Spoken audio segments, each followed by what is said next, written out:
공학 설계는 필요한 것을 만들기 위해서 새로운 장치나 시스템을 만들어내는 창의적인 활동을 의미합니다. 학습 내용으로는 공학 설계의 정의와 개념, 그리고 창의적 문제 해결을 위한 일련의 과정에 대해서 학습하도록 하겠습니다.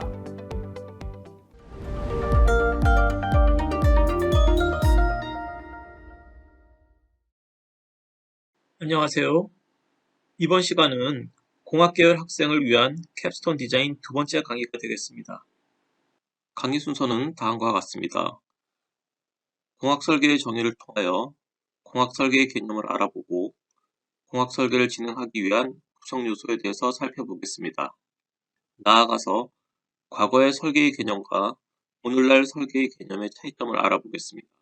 그리고 공학 설계 진행에 주어지는 개방형 문제를 해결하기 위한 창의적 문제 해결 방법에 대해서 구체적으로 알아보겠습니다.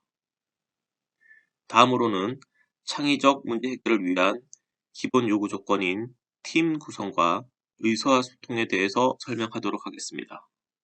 먼저 공학 설계가 무엇인지 알아보겠습니다. 공학 설계란 지금까지 찾아볼 수 없었던 새로운 장치나 시스템을 만들어내거나 현재의 것을 좀 더 나은 상태로 개선하는 창의적인 활동이라고 정의할 수 있습니다. 다시 말해서 현재의 불편한 문제점을 해결하기 위해서 새로운 물건을 만들거나 개선된 물건을 공학이라는 학문을 활용하여 만드는 과정이 되겠습니다. 여기서 공학은 기능 개선 및 생산성 향상을 목적으로 창의적인 아이디어를 제품이나 시스템에 물리적으로 구현하는 학문이라고 정의할 수 있습니다. 오늘날 공학 설계에 있어서 창의적인 아이디어가 점점 중요해지고 있는데 창의성은 머릿속에 있는 생각을 구체화하여 표현한다는 점에서 예술과 유사하지만 공학의 관점에서는 기본적인 목적이 인간의 필요를 충족시키는 제품이나 시스템을 개발한다는 점에서 그 차이가 있다고 하겠습니다. 공학 설계를 좀 더 구체적으로 정의하기 전에 ABC라는 기관에 대해서 잠깐 알아보겠습니다. 미국에는 ABC라고 하는 공학기술인증원이 있는데 이 기관은 1932년에 공학교육 프로그램의 개선과 발전을 도모하기 위해 설립된 오래된 연구기관이 있습니다. 이 기관을 통해 공학교육 인증 프로그램을 실시한 결과 미국의 공과대학은 오늘날 세계 최고 수준의 명문대학으로 성장할 수 있었습니다. 현재 미국의 공학교육 인증 제도는 세계적으로 확산되어 수많은 기업과 교육기관 등에서 이 프로그램을 실행하고 있습니다. 이 미국 공학기술인증원인 ABIT에서 공학 설계는 다음과 같이 정의하고 있습니다. 공학 설계는 시스템이나 컴포넌트, 프로세스 등을 수요자의 요구에 맞도록 설계하는 과정이다. 이 과정은 설계 목적에 따라 기준을 설정하고 합성, 분석, 구현, 평가 등의 절차에 따라 진행되는데 수요자의 요구를 충족시킬 수 있도록 사용 가능한 자원을 효율적으로 활용하기 위해서는 기본적인 의사소통 능력이 필요하고 아울러 기초과학과 수학, 응용과학 이론이 동원되기도 한다. 이렇게 공학 설계에 대해서 정의하고 있습니다. 공학 설계의 개념을 보다 정확하게 이해하기 위해서는 그 구성 요소를 살펴보겠습니다. 구성 요소에는 창의성을 비롯하여 개방형 문제 해결 능력, 동시공학 설계의 확보 등이 포함됩니다. 또한 미학적 요소와 경제적 요소, 안전성, 신뢰성, 윤리성 등 사회에 미치는 영향에 대해서도 고려해야 합니다. 공학 설계의 개념은 결코 단순하지 않습니다. 기본적으로 해결해야 할 문제 자체가 하나 이상의 답을 요구하는 개방형 문제이고 그로 인해 야기되는 파급 효과까지 고려해야 하기 때문입니다. 더욱이 설계 대상이나 환경에 따라 설계 적용 범위와 비용 면에서 절차와 복잡도가 달라지게 됩니다. 예를 들어 기계공학단은 효율적인 기계를 개발하기 위해서 설계 프로세스를 적용하지만 전기공학자는 크기가 작고 휴대하기 간편한 통신 장비를 개발하기 위해 설계 프로세스를 적용합니다. 그러므로 공학자란 문제를 해결하는 사람이라고 정의할 수 있습니다. 이때 설계 문제를 해결한다는 말은 단순히 수학 공식을 적용해서 답을 얻는다는 것이 아니라 수요자의 요구와 그 수요를 만족시키기 위해 모든 제한 요소를 반영해 가장 적합한 형태의 시스템을 만들어 나가는 과정이라고 할 수 있습니다. 공학 문제에 있어 분석 문제와 설계 문제의 차이를 알아보겠습니다. 우리가 흔히 학교에서 다루는 문제와 같이 초기 속도와 높이가 주어진 상태에서 공을 위로 던졌을 때 그 공이 올라갈 수 있는 최대 높이를 정하는 문제는 오직 하나의 정답만을 갖는 분석 문제에 속합니다. 하지만 문제를 다음과 같이 바꿔서 생각해 봅시다. 1kg의 무게의 공을 최소한 100m 높이로 쏘아 올릴 수 있는 장치를 고안하라 라고 하면 이것은 단순한 분석 문제가 아니라 설계 문제로 바뀌게 됩니다. 공을 100m 높이로 쏘아 올릴 수 있는 장치를 만드는 방법은 많기 때문에 이 장치를 설계하는 문제는 개방형 문제가 됩니다. 공학 설계의 개념은 지난 수십 년간 많은 변화가 있었습니다. 과거 1960년대 설계라는 개념은 분석보다 한 단계 낮은 수준의 작업으로 제도판에서 도구를 이용하여 그림을 그리는 제조사들의 작업으로 인식되었습니다.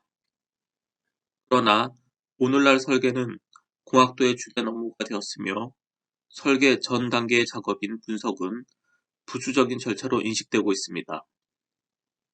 설계를 담당하는 공학자는 자신의 설계가 실현될 수 있도록 설계에 적용할 수 있는 기술을 결정해야 하고 다른 프로세스와 조화를 이룰 수 있도록 만들어야 합니다. 즉, 공학자라도 공학적인 관점에서 경영에 대한 지식을 갖추어야 하고 회사의 경영자와 교류를 유지해야 합니다. 그러므로 공학자는 기본적으로 의사소통이 뛰어나야 합니다. 왜냐하면 팀 프로젝트를 원활하게 수행하기 위해서는 경영자는 물론이고 조직 구성원과 원활한 의사소통이 무엇보다 중요하기 때문입니다. 일반적으로 설계 문제는 프로세스를 반복할수록 해결 방안이 점차 개선되는 특징이 있습니다. 설계를 구현하는 과정에서 해결 방안이 적절하지 않을 수도 있고 처음 의도했던 대로 동작하지 않을 수도 있습니다. 이러한 경우에는 설계 초기 단계로 다시 돌아가 주어진 조건을 만족시키는 해결 방안을 찾도록 해야 합니다. 왜냐하면 설계 문제의 해답은 갑자기 생겨나는 것이 아니라 대부분 그 문제를 해결하는 프로세스에 의해서 결정되기 때문입니다. 또한 여러 공학자가 서로 다른 문제 해결 방안을 제안할 수 있듯이 설계에도 다양한 프로세스가 존재할 수 있습니다. 공학 설계는 추상적인 아이디어를 구체적 제품으로 만들어가는 과정이라고 할 수 있습니다. 설계의 의미를 좀 더 구체적으로 알아보기 위해서 설계를 분류해보면 개념 설계와 상세 설계로 나눌 수 있습니다. 개념 설계란 문제를 해결할 수 있는 다양한 대안들 중에서 어떤 방법과 구조를 이용하여 문제를 해결할 것인지를 결정하는 과정입니다. 개념 설계에서는 구체적인 치수나 정밀한 도면이 요구되지 않습니다. 개념 설계에서는 문제 해결을 위한 창의적인 아이디어를 도출하는 능력과 이를 3차원적으로 시각화하는 스케치 능력 등이 요구됩니다. 개념 설계는 문제 해결의 여러 가지 대안 중에서 하나를 선택해 나가는 종합적 과정이며 아이디어를 창출하는 과정이고 스케치 형태로 결과가 표현됩니다.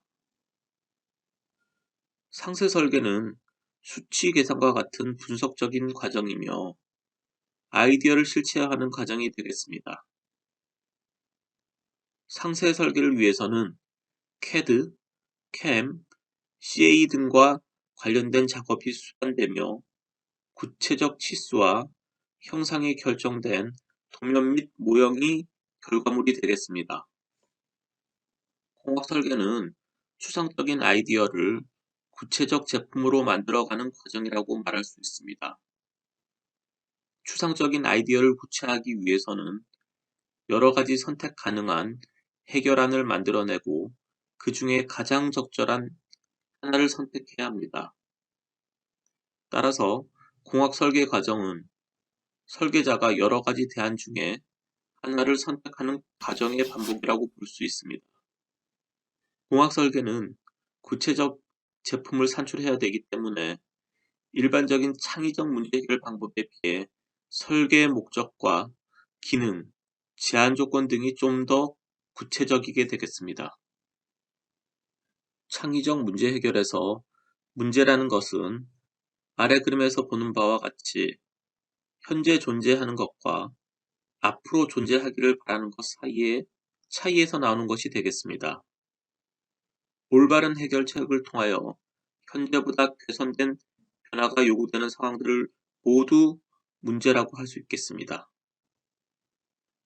우리가 문제를 인식하였을 때 사람들이 취하는 반응은 여러 가지가 있을 수 있습니다.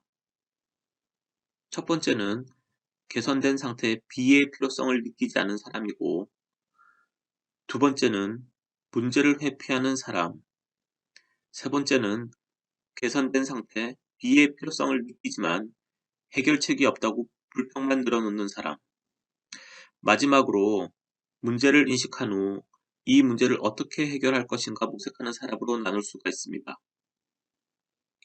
창의적 문제 해결을 위해서는 마지막 사람과 같이 문제를 주도적으로 해결하려고 노력하고 문제 해결 과정을 귀찮아하지 않을 뿐만 아니라 오히려 그 과정을 즐기면서 창의성을 최대로 발현하는 경우가 되겠습니다.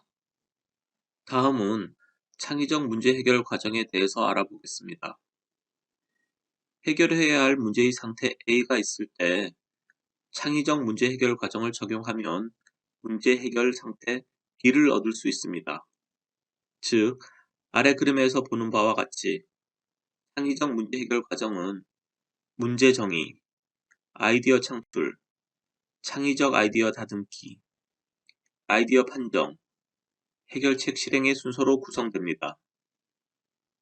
즉, 설문조사나 문헌조사를 통해서 해결해야 할 문제의 진짜 문제를 찾아내어 명확하게 정의한 후 브레인스토밍과 같은 창의적 아이디어 창출 방법들을 사용하여 최대한 많은 아이디어를 만들어내고 이들 초기 아이디어를 쓸모있는 아이디어로 만드는 과정을 거쳐 만들어진 소수의 아이디어 중 가장 좋은 아이디어를 골라내어서 실행함으로써 문제를 해결할 수 있습니다.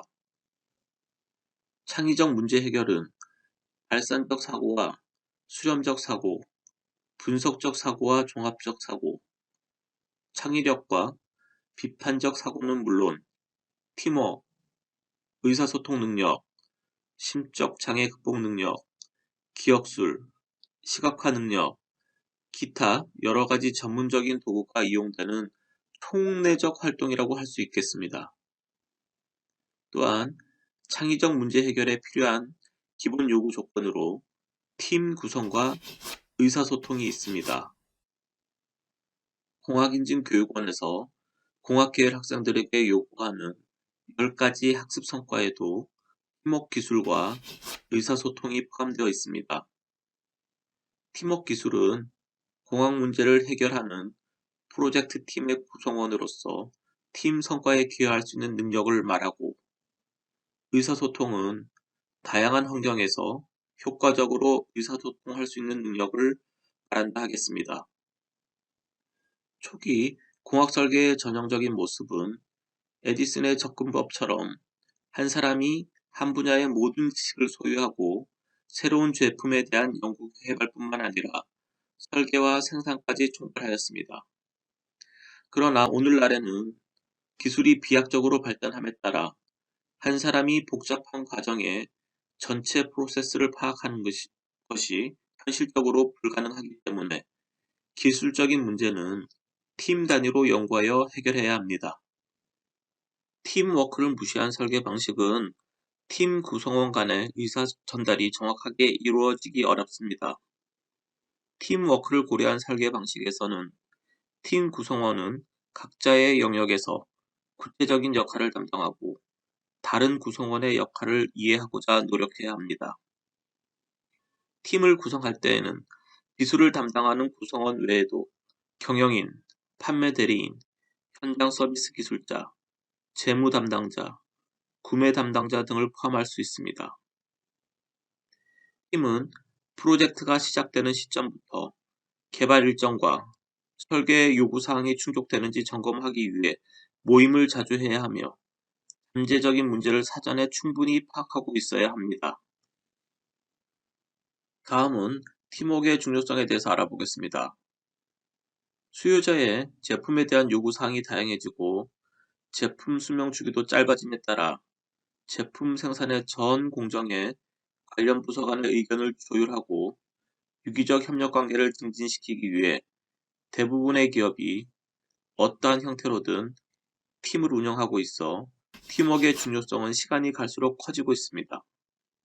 팀워크를 통해 제품 개발 기간을 단축하고 소비자 기호에 맞는 제품을 만드는 방법으로 동시공학이 강조되고 있는데, 여기서 동시공학은 수요자의 요구 분석에서 제품 생산의 모든 과정에 관련 부서의 전문가들로 팀을 구성하여 과제를 수행하는 개념이 되겠습니다. 다음은 팀 활동의 장점에 대해서 알아보겠습니다. 장점은 첫 번째로 팀 구성원의 다양한 전문성과 사고 능력으로 더 많은 종류의 지식을 활용하여 문제를 해결할 수 있습니다. 두 번째로는 구성원들이 긴밀히 협조하게 되면 더욱 창의적이고 나은 해결책에 도달할 수 있습니다. 세 번째로 어떤 문제에 최선의 해결책이 있다면 팀을 통해서 그 해결책을 발견할 가능성이 더 높습니다. 팀은 다양한 사고 능력으로 기회 부탁과 책임에 대한 분산으로 더 큰 모험을 감행하는 장점이 있습니다. 네 번째로는 문제 해결 과정에 참여한 구성원은 어느 개인에 의해 개발된 해결책보다 구성원들에 의해 적극적으로 받아들여질 수 있습니다. 반대로 단점은 다음과 같습니다.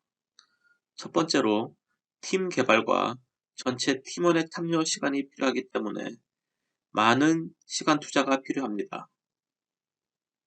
두 번째로 팀에 의한 처리 방식은 많은 아이디어가 나오기는 하지만 실제 채택되는 것은 몇 개만이므로 비효율적이라고 볼 수 있습니다. 셋째로는 팀을 구성하는 구성원이 원만하지 못하면 부정적인 영향을 끼칠 수 있습니다.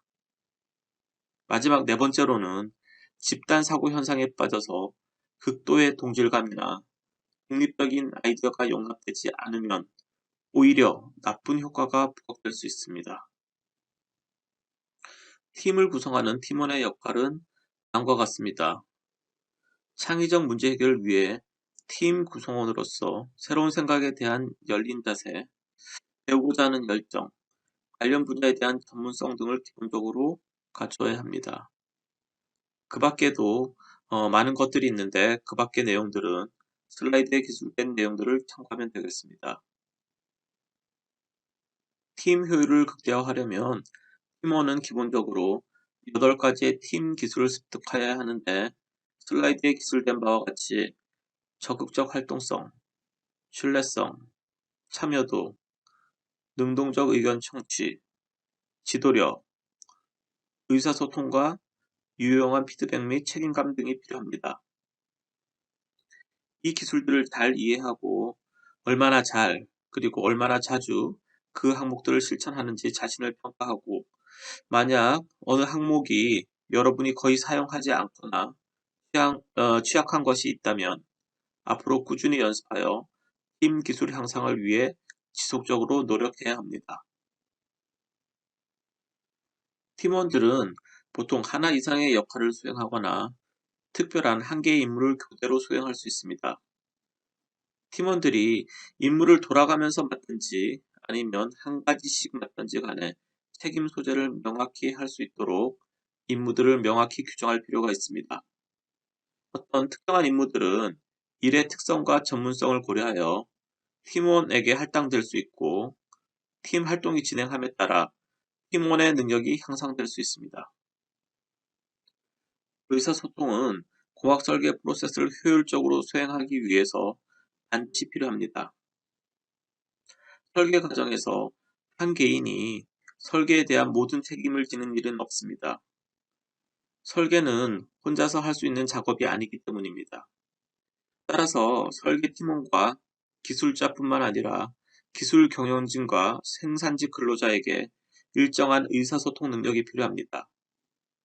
설계의 최종 단계에서 요구되는 것이 보고서와 프레젠테이션이라는 점에서 더더욱 그러하다고 할 수 있겠습니다.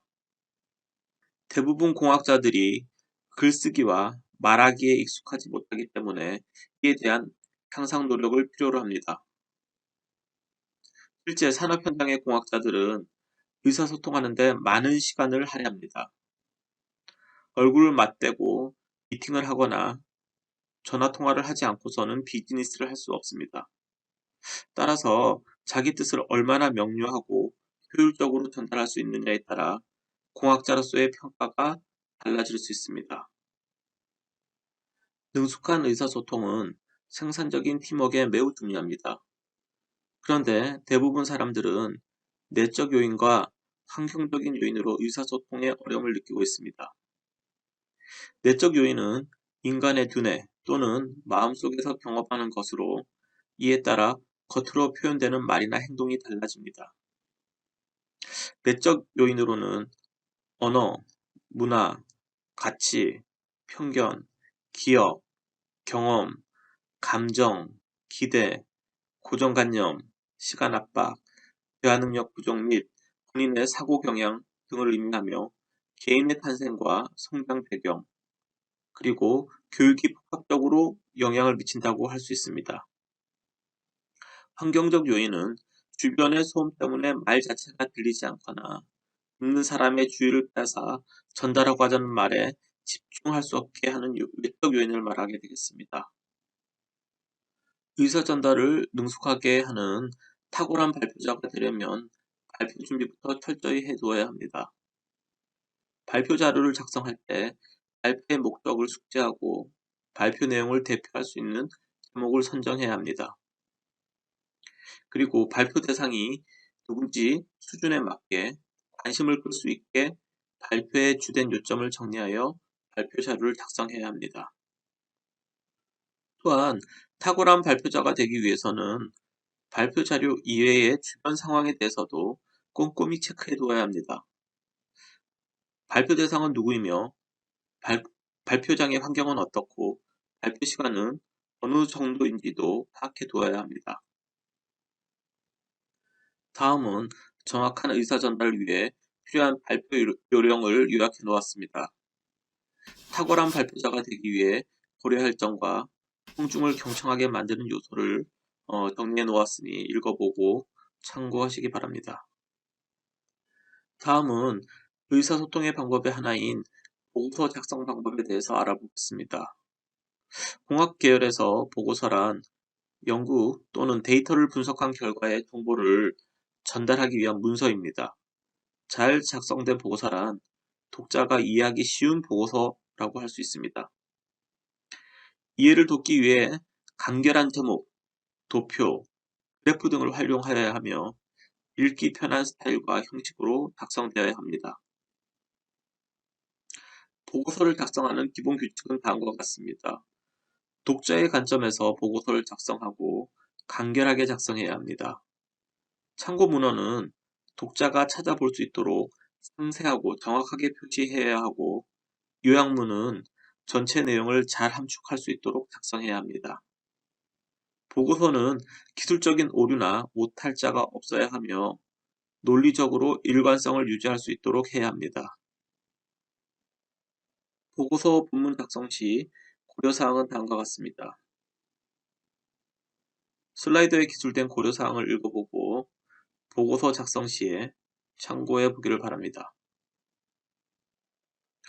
이상으로 이번 시간에는 공학 설계의 정의와 개념에 대해서 알아보고 공학 설계 진행에 반드시 필요한 팀 구성과 의사소통에 대해서 알아보았습니다.